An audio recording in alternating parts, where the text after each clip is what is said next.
बहुत समय पहले की बात है।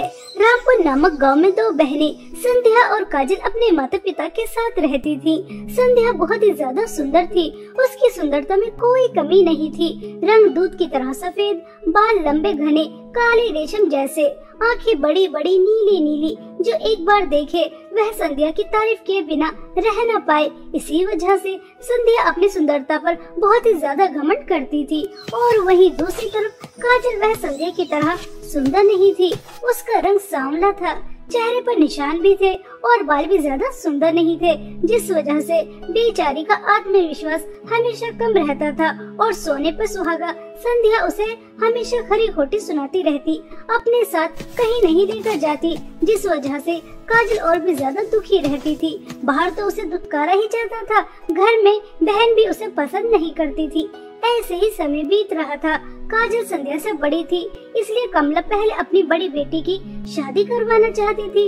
लेकिन जो भी कोई काजल को देखने आता, उसका रंग रूप देखकर मना कर देता और संध्या के लिए रिश्ता मांग लेता, जिस वजह से काजल के माता पिता और भी ज्यादा परेशान रहने लगते थे।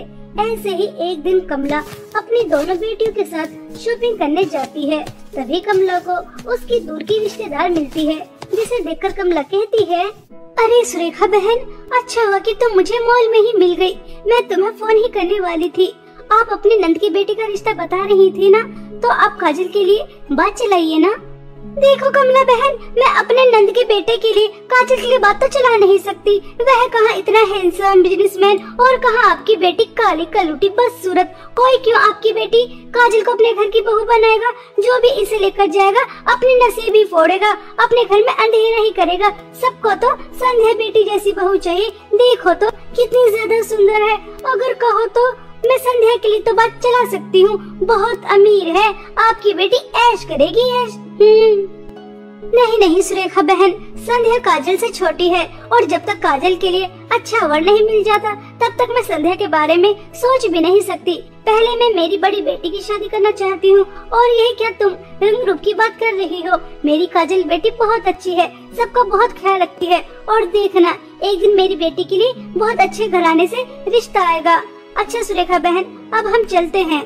ऐसा कहकर कमला अपनी दोनों बेटियों के साथ वहाँ से जाने लगती है। संध्या और काजल यह सारी बातें सुन रही थी। संध्या काजल की इस तरह से इंसल्ट होते देख बहुत खुश होती है और तभी हंसते हुए काजल से कहती है, देख काली कलूटी, तेरे लिए तो एक भी रिश्ता नहीं आता और मेरे लिए रिश्तों की लाइन लगी हुई है। अब देख रहे, मेरी सुंदरता की वजह से तुझसे पहले मेरी शादी हो जाएगी और तेरी काली कलूटी शक्ल बदसूरती की वजह से बेचारे की कहीं शादी नहीं होगी। रहना हमेशा मम्मी पापा की सेवा करते हुए। हर जगह मेरी तारीफ, मेरे चर्चे और तेरी हर जगह थू थू थू। संध्या, तुम मुझसे छोटी हो, मैं तुम्हारी बड़ी बहन हूँ। कम से कम तुम तो मेरी थोड़ी सी इज्जत कर लिया करो। हमेशा मेरे काले रंग का, बदसूरती का मजाक उड़ाती रहती हो। बाहर वाले तो एक मौका नहीं छोड़ते मुझे नीचा दिखाने का। कम से कम तुम तो बख्श दिया करो।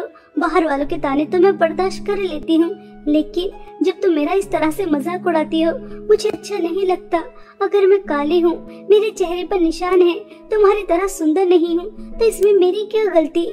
जैसा मुझे ऊपर वाले ने बना दिया, मैं तो उसमें खुश रहने की कोशिश करती हूँ। अब देख, तू काली कलूटी बदसूरत है तो तेरा मजाक तो बना ही जाएगा। मैं सुंदर हूँ तो मेरी तारीफ होती है। अब काले को काला नहीं कहा जाएगा तो क्या गोरा कहा जाएगा? भाई, मुझसे तो ये उम्मीद मत करना कि मैं तुझसे प्यार करूंगी, तुझसे प्यार से बातें करूंगी, क्योंकि तेरी वजह से मेरी बहुत इंसल्ट होती है। सब मेरा बहुत मजाक उड़ाते हैं। देखो देखो, वो आ रही है काली कलूटी की बहन। इस वजह से मैं तुझसे बिल्कुल भी प्यार नहीं करती। संध्या की यह बातें सुनकर बेचारी काजल का दिल टूट जाता है और उसकी आंखों से आंसू टप टप बहने शुरू हो जाते हैं। ऐसे ही 2 दिन बीत जाते हैं। तभी संध्या अपनी माँ से कहती है, मम्मी, सुरेखा आंटी ने जो रिश्ता बताया, आप उसके बारे में सोच नहीं रही? वह बता रही थी अमित बहुत ज्यादा अमीर है, आप उससे मेरी शादी की बात चलाइए ना। मैं तो बहुत खुश हूँ। शॉपिंग करने के लिए मिलेगी सुंदर सुंदर लहंगे, ड्रेस, सैंडल, मेकअप, न जाने क्या क्या। मैं बहुत ज्यादा एक्साइटेड हूँ।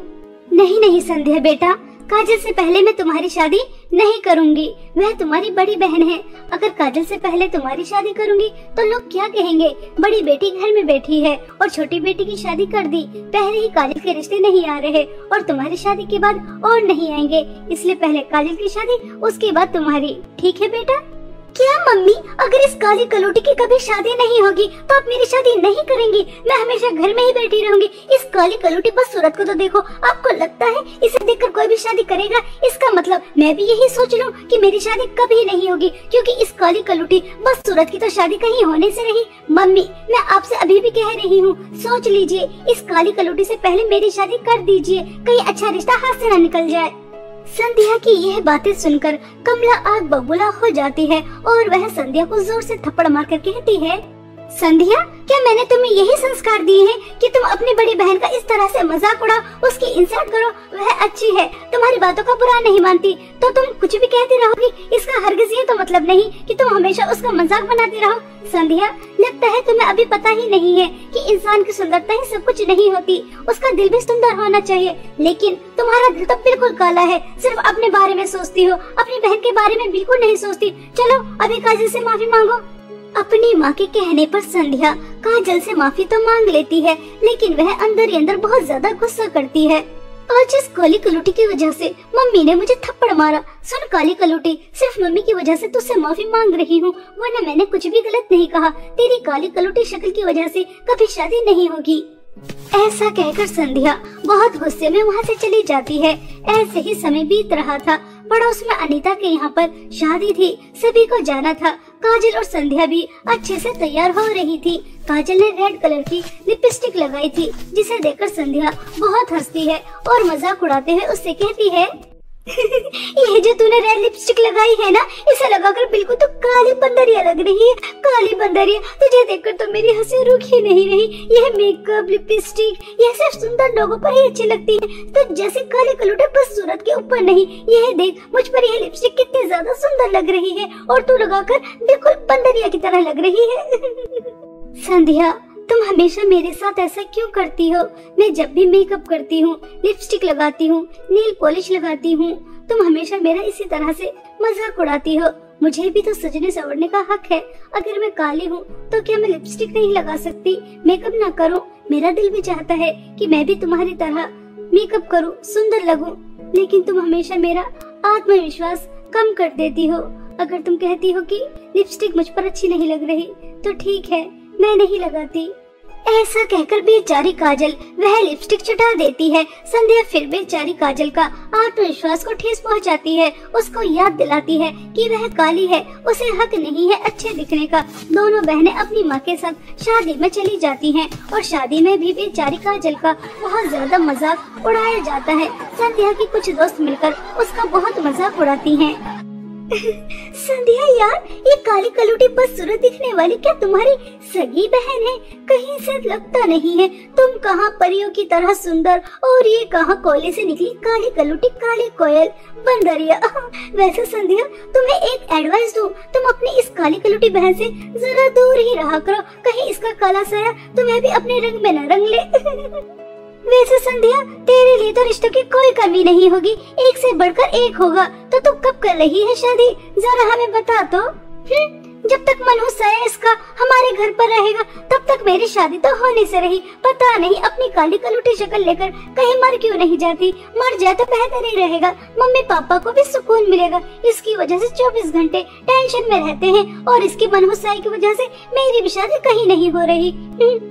इस तरह से संध्या अपने दोस्तों के साथ मिलकर काजल का मजाक उड़ा रही थी, उसे भला बुरा कह रही थी। यह सब सुनकर काजल से बर्दाश्त नहीं होता और वह शादी छोड़कर बाहर आ जाती है और बहुत ज्यादा फूट फूट कर रोती है।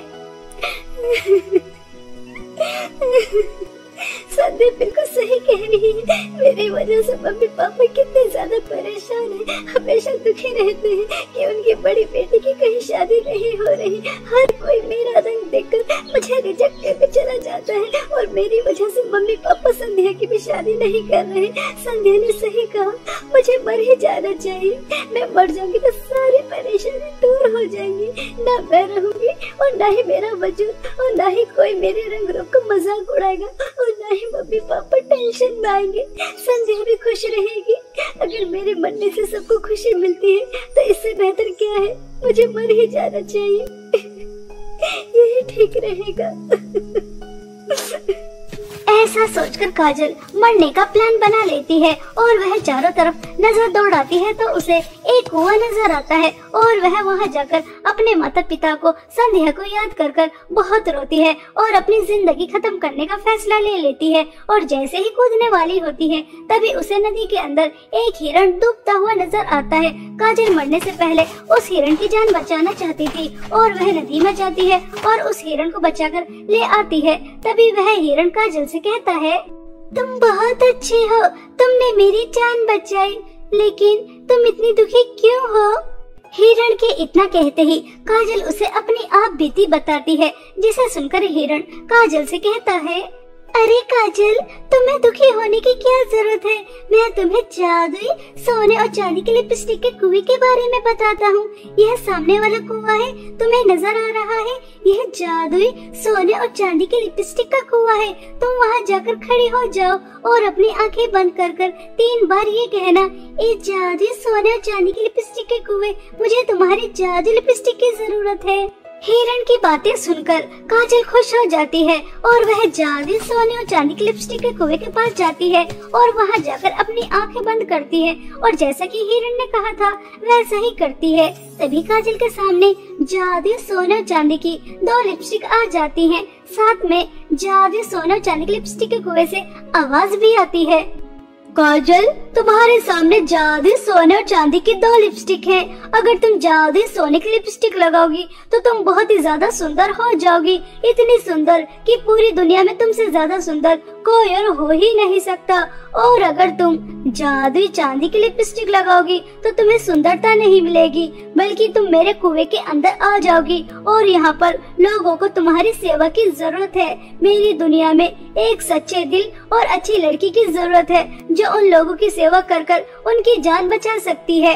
अब तुम्हारे हाथ में है कि तुम्हें सुंदरता चाहिए या फिर अपनी सेवा से मेरी दुनिया के लोगों की जान बचाना चाहती हो। जादुई सोने चांदी के लिपस्टिक के कुएं, मुझे सुंदरता की बहुत ज्यादा जरूरत है। मेरे रंग रूप का सब बहुत मजाक उड़ाते हैं, इसलिए मैं अपने आप को खत्म करने यहाँ आई थी। लेकिन अब मैं ऐसा नहीं करूँगी। मैं आपकी दुनिया में आकर आपके लोगों की सेवा करूँगी। अगर मेरी वजह से लोगों की जिंदगी बच जाती है तो इससे अच्छी बात क्या हो सकती है। मैं जादुई चांदी की लिपस्टिक लगाकर आपकी दुनिया में आ रही हूँ। ऐसा कहकर काजल जादुई चांदी की लिपस्टिक लगा लेती है और जैसे ही काजल जादुई चांदी की लिपस्टिक लगाती है तो वह बहुत ही ज्यादा सुंदर हो जाती है। तभी कुएं से आवाज आती है, मैं तो बस तुम्हारी परीक्षा ले रहा था और तुम अपनी परीक्षा में पास हो चुकी हो।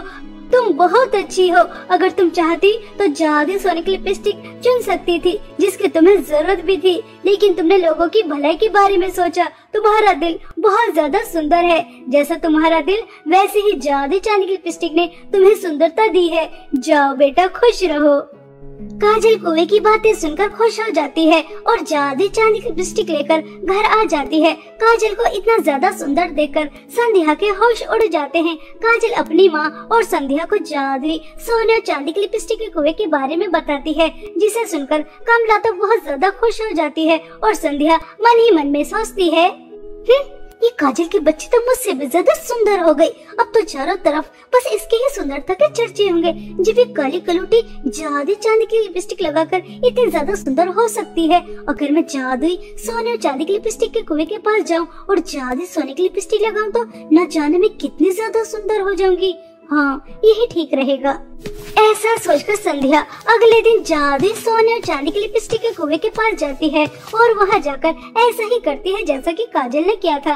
तभी संध्या के सामने भी यही सवाल पूछे जाते हैं। संध्या तो लालची थी, इसलिए वह जादुई सोने की लिपस्टिक चुनती है, जिसे लगाते ही वह बहुत ही ज्यादा बदसूरत हो जाती है। संध्या जोर जोर से रोती है और संध्या के लाख मिन्नतों के बाद भी जादुई सोने और चांदी की लिपस्टिक का कुआं उसे पहले की तरह सुंदर नहीं करता। इस तरह संध्या को उसके लालच की सजा बहुत अच्छी तरह मिल जाती है। और वहीं दूसरी तरफ काजल के अच्छे स्वभाव, नेक दिल की वजह से उसके पास जादुई चांदी की लिपस्टिक थी, जिसकी वजह से वह एक हंसी खुशी जीवन बिताती है और उसकी शादी भी एक बहुत अच्छे बड़े घराने में हो जाती है। बहुत समय पहले की बात है। सोनापुर नामक गांव में माया अपने माता पिता के साथ रहती थी। माया बहुत ही अच्छे स्वभाव की लड़की थी। वह बहुत गरीब परिवार से थी, लेकिन फिर भी हमेशा उसके पास जो भी कुछ होता उससे दूसरों की मदद क्या करती थी। उसी गांव में एक सपना नाम की लड़की थी।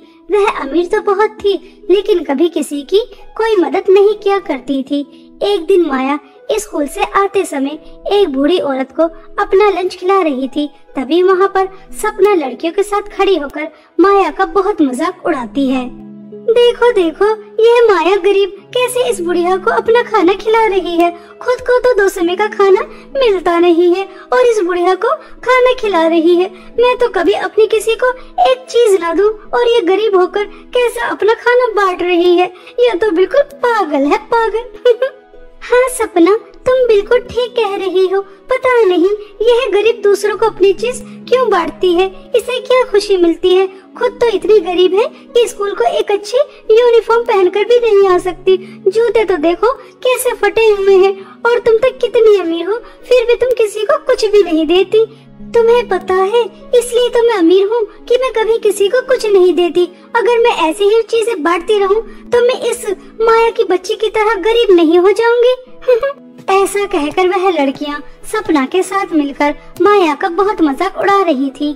जब बहुत देर हो जाती है तब माया उनके पास आती है और उनसे कहती है, तुम सब मिलकर मेरा मजाक तो उड़ा रही हो, लेकिन तुम्हें शायद इस बात का अंदाजा नहीं होगा कि वह बूढ़ी अम्मा कितने दिन से भूखी थी। मैं तो सिर्फ शाम तक ही भूखी रहूंगी और मुझे शाम को दोबारा से खाना मिल जाएगा। अगर तुम मेरा मजाक न उड़ाकर ऐसे ही लोगों की मदद करो तो शायद हमारे देश में कोई भूखा सो पाएगा। तुम्हें तो अपने अमीर होने का घमंड ही बहुत है। तुम लोगों को लगता है अगर तुम किसी को कुछ दोगी तो वह तुमसे चला जाएगा, लेकिन तुम्हें इस बात का पता नहीं कि दूसरों की मदद कर कर कितनी खुशी मिलती है, आत्मा को कितना सुकून मिलता है। नहीं नहीं, हमें ऐसा सुकून नहीं चाहिए जिसकी वजह से हमारी धन दौलत कम हो जाए। हमें अपनी धन दौलत से बहुत प्यार है, हमें तेरी तरह गरीब नहीं होना। ऐसा कहकर सपना वहाँ से चली जाती है। ऐसे ही कुछ दिन बीत जाते हैं, लेकिन माया दूसरों की मदद करना बंद नहीं करती, चाहे उसका कोई भी कितना मजाक क्यों ना उड़ाए। एक दिन स्कूल में टीचर सभी बच्चों से कहती हैं कि 1 हफ्ते बाद स्कूल से बच्चे पिकनिक पर जा रहे हैं। यह सुनकर सभी बच्चे बहुत खुश हो जाते हैं, लेकिन माया उदास हो जाती है। तभी टीचर माया से कहती हैं, माया तुम हमारे साथ पिकनिक पर नहीं जाओगी। सब बच्चे इतने ज्यादा खुश हैं और तुम इतनी उदास। तुम्हें पता है गांव के बाहर जो पहाड़ी है उसके पीछे वाला जंगल बहुत ही ज्यादा सुंदर है। हम वहां जा रहे हैं, सब बहुत एंजॉय करेंगे। तुम्हें भी हमारे साथ चलना चाहिए। क्या टीचर, आप भी किससे कह रही हैं? वह गरीब और फटीचर है, आपको पता नहीं इसके माता पिता स्कूल की फीस भी किस्तों में जमा करते हैं। पिकनिक पर जाने के लिए पैसों की जरूरत होती है जो इसके माता पिता के पास नहीं है। क्यों माया, मैं ठीक कह रही हूँ ना? सपना, क्लास के अंदर बैठकर तुम कैसी बातें कर रही हो? क्लास में कोई भी बच्चे अमीर और गरीब नहीं होते और आज के बाद मैं तुम्हें इस तरह से बात करते हुए ना देखूं। ऐसा कहकर टीचर सपना को बहुत डांटती हैं। स्कूल की छुट्टी हो जाने के बाद सपना अपने माता पिता से कहती है, माँ पिताजी, हमारे स्कूल से सभी बच्चे पिकनिक पर जा रहे हैं। 5000 रुपए की जरूरत है, लेकिन मुझे पता है आपके पास 5000 रुपए नहीं होंगे, इसलिए मैं पिकनिक पर नहीं जाऊंगी। यह सोच सोचकर मैं बहुत उदास हूँ। मेरी गुड़िया रानी, तुम बहुत समझदार हो और बहुत अच्छी भी। तुम कभी किसी चीज की ख्वाहिश नहीं करती। तुम्हारी जैसी बेटी पाकर हम तो धन्य ही हो गए। लेकिन इस बार तुम पिकनिक पर जरूर जाओगी, क्योंकि तुम्हारे पिताजी को आज ही सैलरी मिली है, इसलिए तुम पिकनिक पर जा सकती हो। अपनी माँ की बातें सुनकर माया बहुत ज्यादा खुश हो जाती है। ऐसे ही एक हफ्ता बीत जाता है और सभी बच्चे पिकनिक पर चले जाते हैं। सब बच्चे और माया वहाँ पर बहुत एंजॉय करते हैं। शाम हो जाने के बाद सभी बच्चों का जाने का समय हो जाता है। सभी बच्चे बस में बैठ जाते हैं, लेकिन सपना और माया जंगल में कहीं गुम जाती हैं। टीचर दोनों को बहुत ढूंढती हैं, लेकिन वो नहीं मिलती। वहीं दूसरी तरफ सपना और माया एक मायावी जंगल में फंस जाती हैं। वहाँ उन दोनों को दो जादुई रास्ते नजर आते हैं। एक रास्ता सोने का था और दूसरा रास्ता चांदी का था। दोनों दुविधा में फंस जाती हैं कि बाहर जाने का रास्ता कौन सा है। तभी माया सपना से कहती है, सपना, हमारे माता पिता और टीचर हमारे लिए कितना परेशान हो रहे होंगे। हमारे सामने सोने चांदी के रास्ते हैं और समझ नहीं आ रहा हम बाहर कैसे जाएंगे। माया ऐसा कह ही रही थी, तभी दोनों जादुई सोने चांदी के रास्ते पर एक जादूगरनी आ जाती है और वह सपना और माया से कहती है, तुम दोनों का मेरे मायावी जंगल में बहुत बहुत स्वागत है। तुम्हारे सामने दो जादुई सोने चांदी के रास्ते हैं। चांदी के रास्ते पर तुम्हें एक बूढ़ी औरत मिलेगी जो तुम्हें बहुत सारी ज्ञान की बातें बताएगी, जिससे तुम्हें जिंदगी जीने में आसानी होगी। लेकिन तुम्हें उस बूढ़ी औरत की बहुत सेवा करनी होगी और तुम्हें वहाँ से कुछ भी नहीं मिलेगा। और सोने वाले रास्ते पर तुम्हें बहुत सारी धन दौलत मिलेगी। अब तुम दोनों के हाथ में है कि तुम क्या चुनती हो, धन दौलत या फिर ज्ञान की बातें। जादूगरनी, ज्ञान की बातें कौन चुनता है, और मैं उस बुढ़िया की सेवा क्यों करूंगी और वहाँ से कुछ मिलेगा भी नहीं। इसलिए मैं तो सोने का जादुई रास्ता चुनती हूँ। मुझे बहुत सारी धन दौलत चाहिए और मेरे पास पहले ही बहुत सारी धन दौलत है, और जादुई सोने के रास्ते पर जाकर और भी ज्यादा धन दौलत मिल जाएगी, जिसकी वजह से मैं बहुत अमीर हो जाऊंगी और पूरी दुनिया घूमूंगी। मैं तो बहुत एंजॉय करूंगी। जादूगरनी जी, मैं तो जादुई चांदी वाला रास्ता चुनती हूँ और मैं उन बूढ़ी अम्मा से बहुत सारा ज्ञान प्राप्त कर कर लोगों को सही रास्ता दिखाऊंगी, और मैं उन बूढ़ी अम्मा की सेवा भी करना चाहती हूँ और उनकी सेवा कर कर पुण्य कमाऊंगी। जादूगरनी जी, आपको पता है मुझे हमेशा मेरे माता पिता ने सिखाया है कि कभी भी धन दौलत का लालच नहीं करना चाहिए, क्योंकि लालच बुरी बला होती है। हम ज्ञान से भी धन दौलत कमा सकते हैं और अपनों से बड़ों की सेवा कर कर पुण्य मिलता है। इसलिए मैं तो उन बूढ़ी अम्मा की सेवा कर कर पुण्य कमाऊंगी। इसलिए मैं जादुई चांदी वाले रास्ते पर जाना चाहती हूँ। ठीक है, अब तुम दोनों अपने अपने जादुई रास्ते पर जा सकती हो। इतना कहकर जादूगरनी वहाँ से गायब हो जाती है और दोनों अपने अपने जादुई रास्ते पर चली जाती हैं। तभी माया को जादुई चांदी वाले रास्ते पर वह बूढ़ी औरत मिलती है और वह माया से कहती है, बेटा, मैं इतने सालों से किसी का इंतजार कर रही थी कि कोई तो आए जो जादुई चांदी वाला रास्ता चुने, लेकिन किसी ने भी आज तक जादुई चांदी वाला रास्ता नहीं चुना। तुम पहली लड़की हो जो ज्ञान की बातें और मेरी सेवा करने के लिए तैयार हो गई। यहाँ जो भी मायावी जंगल में आता है वह सब जादुई सोने वाला रास्ता चुनते हैं और वह धन दौलत के लालच में उस रास्ते पर चले जाते हैं। इसलिए मैं तुम्हारी अच्छाई देखकर तुमसे बहुत खुश हूँ और तुम्हें जादुई चांदी वाले रास्ते से तुम्हें बहुत सारी धन दौलत भी दूंगी और तुम्हें बहुत सारी ज्ञान की बातें भी बताऊंगी, जिसकी मदद से तुम्हें अपनी जिंदगी में सही फैसले लेने की शक्ति मिलेगी और तुम ज्ञान से और लोगों की भी मदद करना। ऐसा कहकर वह बूढ़ी औरत माया को बहुत सारी ज्ञान की बातें बताती हैं और उसे बहुत सारी धन दौलत भी देती हैं। ज्ञान और धन दौलत पाकर माया बहुत ज्यादा खुश थी। वहीं दूसरी तरफ सपना जादुई सोने वाले रास्ते पर चलकर धन दौलत की तलाश कर रही थी, लेकिन वहाँ पर कुछ भी नहीं होता, बल्कि वहाँ पर एक चुड़ैल आ जाती है और वह चुड़ैल सपना से कहती है, तुमने जादुई सोने का रास्ता चुना है, तुमने धन दौलत का लालच किया है। तुम्हें पता होना चाहिए लालच बुरी बला होती है और तुम अपने लालच में बुरी तरह से फंस चुकी हो, इसलिए तुम्हें यहाँ पर कैद किया जाता है। अब तुम मेरी कैद से बचकर कहीं नहीं जा सकती। अब मैं तुम्हारी बलि चढ़ाऊंगी। चुड़ैल, चुड़ैल मुझे छोड़ दो, मैं अपने घर जाना चाहती हूँ। अगर तुम्हें धन दौलत चाहिए तो मैं तुम्हें अपनी सारी धन दौलत दे दूंगी, लेकिन मुझे मेरे घर जाने दो, मुझे छोड़ दो, मुझे छोड़ दो।